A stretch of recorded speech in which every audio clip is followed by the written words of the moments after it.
Welcome sa ating video tutorial ng preventive maintenance ng jacklift. Ang prosesong inyong matututunan ay isinasagawa lamang sa Plant 1 Fabrication Welding Parts Preparation. Simulan natin sa mga personal protective equipment na kailangan suotin sa paglilinis. Una na dito ang Yamaha cap. Sumunod ang safety goggles, gloves, armband, safety shoes, at ang face mask. Mahalagang paalala para sa kaligtasan. Number 1. Magsuot ng tamang PPE. Number 2. Sumunod sa operation standard.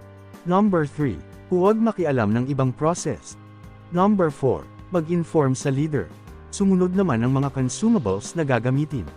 Rags, wipe out cleaner, ball pen. Halina at simulan na natin ang video tutorial. Step 1.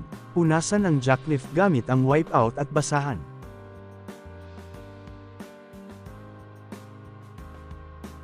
Step 2.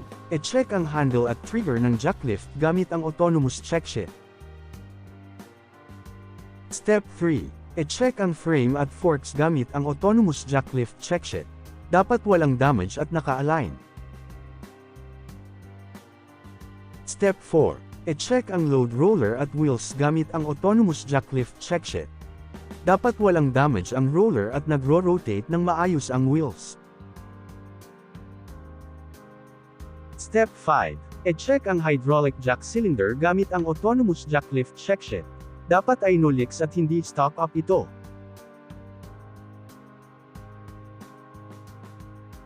Step 6. E-verify ng leader ang nagawa ng associate gamit ang autonomous jacklift check sheet, kung maayos at nasunod lahat ng procedure.